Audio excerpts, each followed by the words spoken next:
Chapter 11. We got in the car and Uncle Jake started it up. He didn't say anything. He just started driving.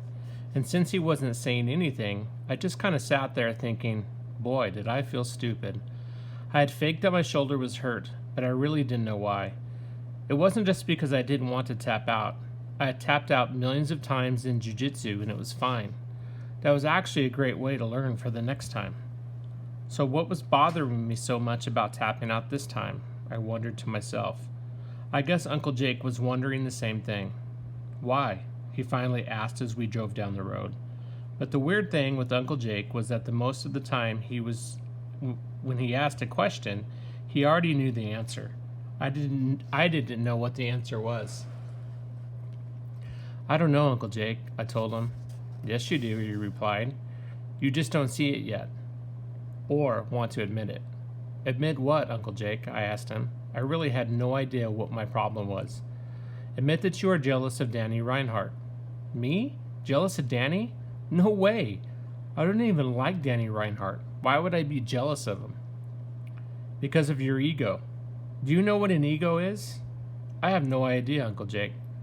Uncle Jake was quiet for a minute. Then he said, Your ego is you. It is your thoughts and feelings and how you see yourself and how you see others. It is how you think you fit into the world.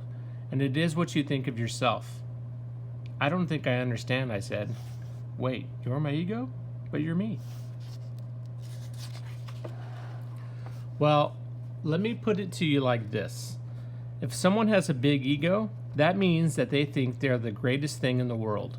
They think they're better than other people. They think they deserve to be at the top. If someone's ego is too small, then they lack confidence. They don't think they can do well. They don't think they can win. A person's ego should be balanced in the middle of somewhere. They should have confidence, but not be overconfident. They should believe they can win, but at the same time know they are going to have to work hard to get there. So ego isn't good or bad. It is just something you have to learn to control. Okay, Uncle Jake, I think I get what you're talking about.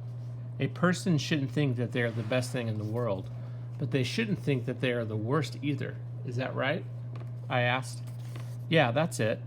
And if ego goes too far in one direction or the other, it is a problem. If you think you are the greatest, you don't work as hard or train as hard because you believe you are the best, so you end up losing. If you think you are the worst, you won't have any confidence and you will get shaken up when things go wrong, so you end up losing. So like I said, you have to keep your ego balanced in the middle, confident, but not cocky. Okay, I get it, Uncle Jake, but what does this have to do with Danny Reinhardt and me? Uncle Jake took a deep breath. The problem you have with Danny is that he is good at everything. He is smart, he is fast, he is strong, he is even good at jiu-jitsu. And on top of all of that, he is actually a pretty nice kid. His being so good at everything bothers your ego. Your ego wants you to be the best, but your ego sees that Danny can beat you in a lot of things. And that hurts your ego. That bothers your ego. It bothers you too. So you don't like Danny, but you don't even know why. But the answer is obvious to me. You're jealous of him, and that is caused by your ego. I'm not such a bad guy. I didn't even know what to say. I just sat there. We pulled into the driveway at my house. I didn't open the door because I knew the conversation wasn't over yet. I still needed to figure this out. Uncle Jake knew that too. Finally, he asked, what is it that you don't like about Danny? I still don't know what to say. Is he mean? Does he bully? Does he pick on kids? Is he rude or obnoxious? As usual, I could tell Uncle Jake already knew the answer to these questions.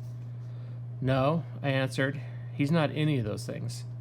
What is it then? Uncle Jake asked. Once again, I can tell Uncle Jake knew the answer to this question, so I figured I might as well admit it. Well, I guess I am jealous of him, I confessed. Then I just got really emotional. I couldn't help it. He's just so good at everything. I admitted as tears started to come out of my eyes. I was totally embarrassed, but I couldn't help it.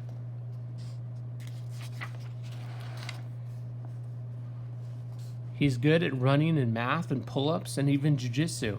And my friends that used to look up to me, Nathan and Kenny, now they look up to him even more. And it just doesn't feel very good to work so hard and come up short in everything. Uncle Jake sat quietly. Then he kind of chuckled. He laughed.